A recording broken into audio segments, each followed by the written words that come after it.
If there was one thing that was going to get the Niccolo Whimsy Show into the Texas Renaissance Festival, the most competitive festival on the circuit, that would be our mule joust. Lady Laughs-A-Lot and Madam Buckets, fighting for the right to clean the queen's privies atop a donkey and a mule. Action, laughter, asses. It had everything. The only thing standing between Joanne and my way was the owner of the Texas Renaissance Festival and of all the land surrounding it, a man who had fired his own brother the previous year as entertainment director, George Coolum, known to all in the land as King George. I had been on the Renaissance Festival circuit for a couple of years, just out of college, as Niccolo the Gypsy Juggler. I was performing 5 shows a day on the weekends. And I had a little bit of a chip on my shoulder because I had gone to Harvard and studied psychology. So my desire to make a living as a juggler was kind of a punchline to a lot of people's jokes.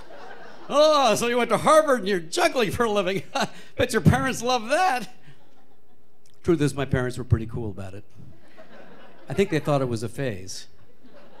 They were mistaken. I practiced juggling every day in the sunshine, and I loved it.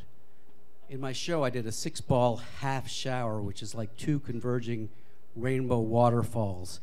And I juggled danger objects, knives, torches, axes.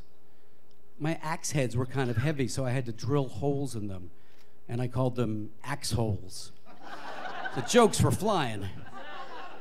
My finale was Niccolo's flaming sea creatures impressions with flaming salmon swimming upstream, downstream, and finally flaming salmon spawning where I would stick a flaming torch in between my legs. I was living on the edge. I was 24 years old. I was living in a tent, and I liked it. One fine spring day, a day just like today, I walked around the corner at the Scarborough Renaissance Festival and I saw a woman. She was beautiful. She had shiny black hair and deep brown eyes. She was petite and powerful, like a pilgrim woman. And she had fastened a huge thick rope between 2 trees. And then she got up on the rope and she balanced on 1 foot and started to play the penny whistle. And when she went up on that rope, my heart went up with her and I was in love. Her name was Joanne, and she had a solo show just like me. It was called The Queen of Whimsy. It was a largely wordless show with pantomime and rope walking, a haunting musical saw. And her finale was she would juggle 3 sickles while reciting a poem about the dangers of standing behind a mule. A poetry reciting, ass-loving sickle juggler. That was my kind of woman. Joanne and I traveled to France and Scandinavia and started performing on the streets to get a show together, and then we came back to the Renaissance Fair circuit, and we called ourselves Niccolo Whimsy. And we practiced every day, and we loved it. We had a comic runaround with a hat and the pins and the kazoo, and we'd run around each other all the while playing green sleeves on the kazoo. And then at the end, she would pull my pants down to reveal my skinny legs in these big boxer shorts with hearts on them and a big XL painted on the back. It was good old Renaissance Fair humor. We tried it several years later at the Montgomery County Schools Showcase. We were promptly banned for about a decade. We also invented something called huggling, where we would hug each other and juggle behind each other's backs. And the tagline to our show was, "Love is like that, sometimes." We traveled in a caravan of fools and mules. Joanne had a huge step van. I would drive behind in the station wagon with the stereo. We had 3 mules and a donkey, 2 chickens, and a pig, and most of them were in the show. Roderick, the performing rooster, would play the piano with his beak, jazz, and then he would jump through a hoop of fire. I was a brave chicken.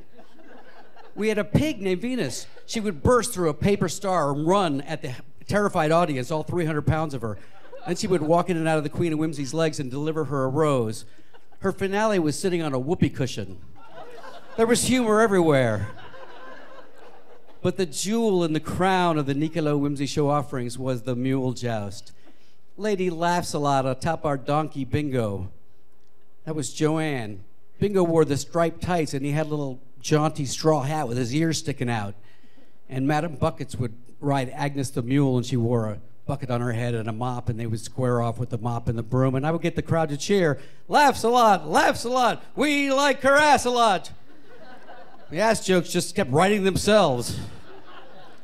So we had a lot to offer the Texas Renaissance Festival, but not only was King George kind of despotic, but it was the only festival that ran in October and November, and there were a lot of really established acts. The extremely famous and well-known Puke and Snot. Yeah, these guys were good. They were the juggling Raspini brothers who'd been on Carson like 3 times, and then there was a young Penn and Teller pre-Las Vegas. And we were just kind of, 24 years old trying to break in. But I was, let's say, nervously confident as we knocked on the door of King George's office trailer. Walked in, there he was on his office trailer throne, looking like Henry VIII with the square beard and the squinty eyes. He looked across the table at us and he went, "Are you the 3-person juggling act?" There were only 2 of us. He had mistaken us for the Flaming Idiots, an up-and-coming juggling trio who had been on national TV. We could have been on national TV, we just don't want to be. Damn it, he didn't even recognize us. My confidence was falling like an axe hole, but I swallowed hard and I said, "We have a 1-person show, another 1-person show, a 2-person show, the donkey in the parade, and the mule joust." And he stopped me and he said, "You have a donkey?" I looked over at Joanne and smiled. This was our ass in the hole. Yeah. So I confidently explained about the donkey in tights and the mule joust and the shows, and he stopped me and he said, "Here's what I want you to do. I want you to walk around the festival all day long trying to sell a magic donkey to the patrons." He had kind of a wild look in his eye. This was unexpected.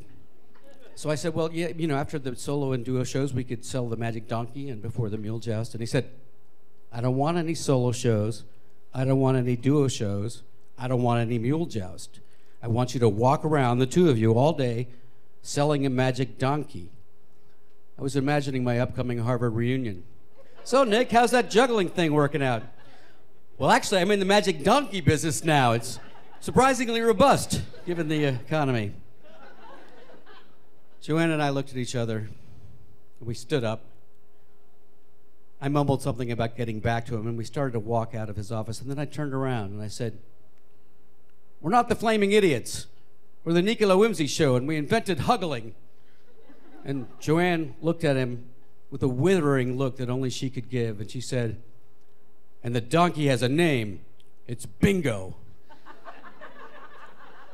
And we walked out of that office with our heads held high and our asses sticking out like this, and our ears up like this, so that our asses could have the last word. And 32 years later, Bingo the donkey, Agnes the mule, Venus the pig, Roderick the performing rooster have all taken their final bow and are resting in peace in the grass beneath our farm, Okie Dokie Acres in Brandywine. But the Nicola Whimsy Show lives on, and we continue to huggle. Love is like that sometimes. And we have a new donkey. Her name is Sophie, and she's beautiful. And I'll let you in on a little secret. She's a magic donkey, and she's not for sale. Oh, oh.